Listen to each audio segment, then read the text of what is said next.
Olá, tudo bem? Nossa entrevistada de hoje é uma escritora de literatura infantil, com 21 livros publicados e mais de 30 obras coletivas em parceria com outros autores. Moradora de São José dos Campos, ela criou uma série de livros específica para introduzir o vocabulário dos hinos brasileiros de forma lúdica e, em parceria com o Hospital Provisão, publicou livros em braille para ampliar o acesso à literatura.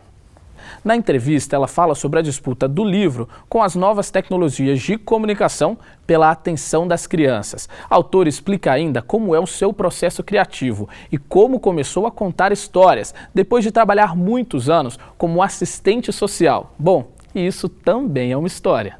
Com a palavra, Cristina Hernandes.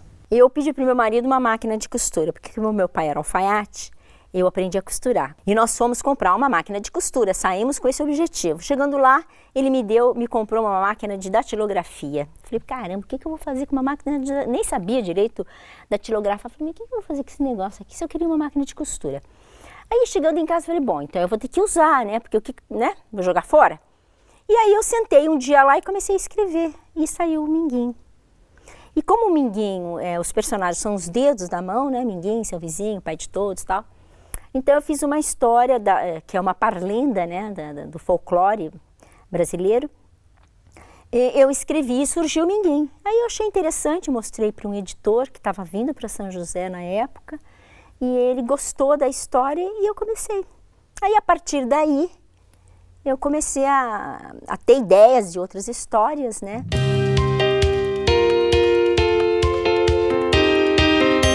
E nós lançamos o Minguinho em braille. E foi assim surpreendente, maravilhoso, porque não existiam livros em braille que fosse braille e escrita. Porque até então os livros em braille, eles eram só o braille, então é aquele livro branco, cheio de pontinho. Então a pessoa que era cega e que sabia ler em braille, ela lia aquele livro. Mas as outras crianças que o Provisão chama de videntes, né, quem enxerga. E a criança de baixa visão, aquela que usa óculos mais forte e tal, não tinha acesso àquela história, porque ela não sabia braille, via um papel em branco lá cheio de pontinho. Então o nosso livro ele foi inovador no Vale do Paraíba todo e eu acredito até que no estado de São Paulo.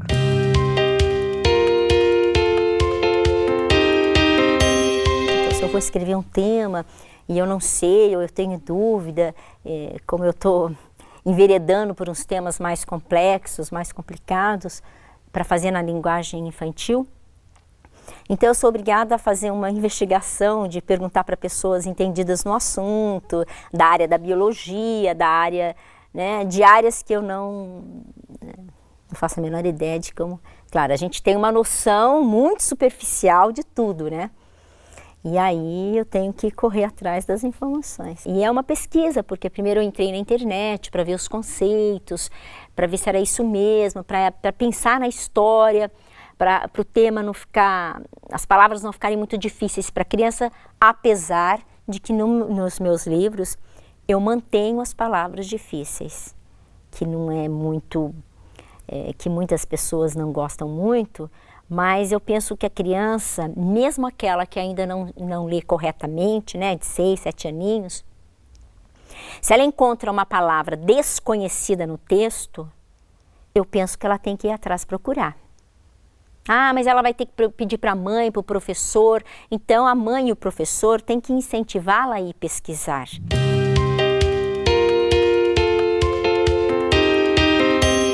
De tanto eu ir às escolas, né, e conversar com as crianças e com o próprio professor e entender um pouco a rotina da escola e pensando na época que eu estudava, né, que infantil e como é que era a escola, eu comecei a perceber que os nossos hinos estavam muito distanciados, que as crianças já não sabiam nem mais o hino nacional, que a bandeira nacional já não estava mais nas escolas, em grande parte das escolas.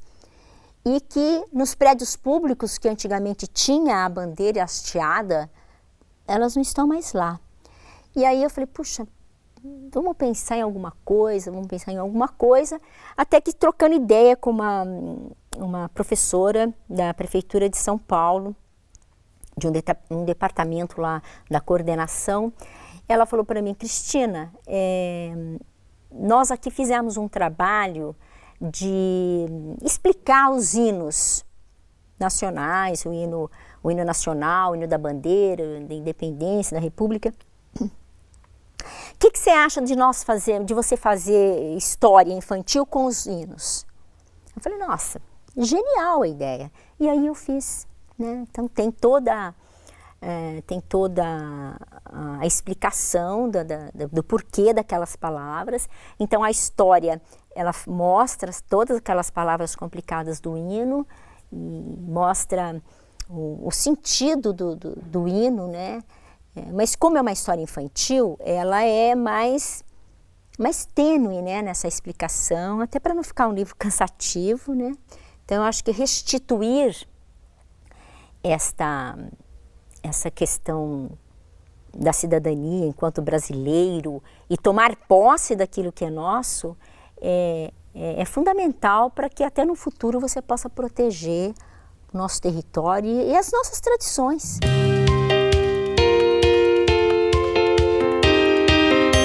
O livro, você precisa se permitir esta fantasia, esse adentrar da história, né, e se fazer pertencer àquela história. Então isso é um exercício imaginativo que em alguns momentos o jovem, a criança, não tem mais tempo para isto, porque a vida está muito dinâmica, né? E a questão da tecnologia faz com que ela instantaneamente tenha a solução sem precisar pensar muito. Mas o que eu percebo ao longo dos anos todos é que existe uma insistência muito grande, um cuidado muito grande dos professores, né, da educação, em manter esse livro vivo. Então, os momentos de leitura, de história para as crianças, premiar a criança que mais levou o livro para ler em casa,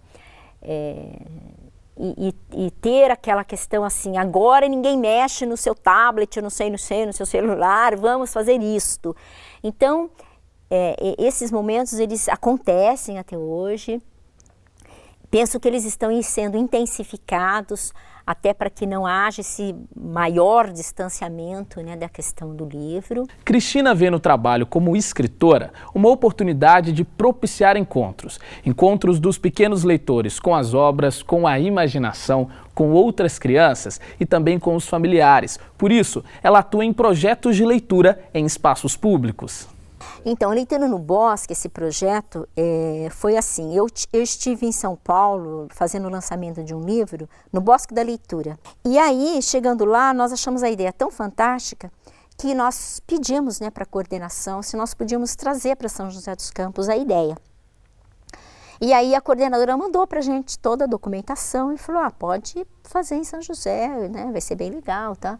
E aí nós fizemos com o nome Leitura no Bosque. E esses espaços são importantes porque são lugares onde as pessoas vão para se distrair, para descansar, para relaxar, para levar os filhos, né, para essa convivência familiar importante.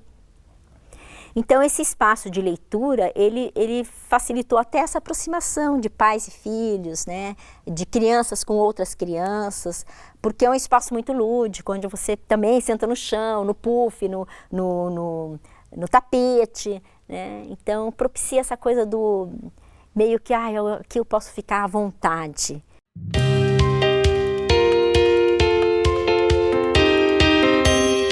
Sempre tive um cuidado de fazer um trabalho voluntário. Todos os meus trabalhos foram voluntários na área da literatura.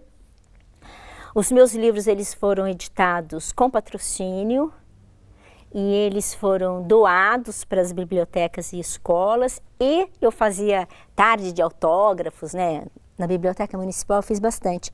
E eles eram dados para as crianças, né? Porque eram livros patrocinados. E eu sempre tive esse olhar, porque na época que eu comecei, era muito difícil comprar livros. Quer dizer, hoje ainda é, né? Mas era mais ainda. E as crianças, as famílias, elas não priorizavam a compra do livro. Não porque não considerasse importante, é porque a necessidade era outra. Então, eu ia mais nas escolas carentes, escolas mais afastadas, né? E fazia uma tarde de autógrafos com toda a pompa do autógrafo, né? As escolas preparavam aquela mesa linda, aquela coisa, né? E as crianças ganhavam um livro. E é assim um prazer muito grande você ver uma criança que não compra, não tem o hábito de comprar o livro, ela ganhar um livro e saber que aquele livro é dela e que não vai precisar devolver. Normalmente os meus projetos eu fiz através da LIFE, da Fundação Cultural, né, Cassiano Ricardo, a Prefeitura, através dos impostos. A equipe atual da Johnson, que trabalha no setor institucional, que é o setor que patrocina, né, que dá a verba. Então, assim, eu tenho esse agradecimento eterno por essas pessoas, pela Johnson, daqui de São José dos Campos, porque foi através deste olhar, destas equipes que, né, foram entrando ao longo dos anos, que eu tive os meus trabalhos lançados, né, e editados. Então, eu acho que as empresas de São José dos Campos, elas poderiam ter esse olhar para a literatura. A Johnson teve esse cuidado durante esse tempo todo, porque a empresa vai ter que pagar o imposto de qualquer forma, né? Ela não tem como não pagar. E ela então paga uma parte desse imposto num trabalho de literatura. Existem também do esporte, né? E eu acho que isso é muito bacana, porque lançar livro é muito caro, né? O livro é muito caro. E quanto mais livro você faz, mais barato fica. Mas mesmo esse mais barato, ele tem um custo, né? E para o escritor bancar é muito difícil, né? Ah, mas e a editora, ela mesma não paga?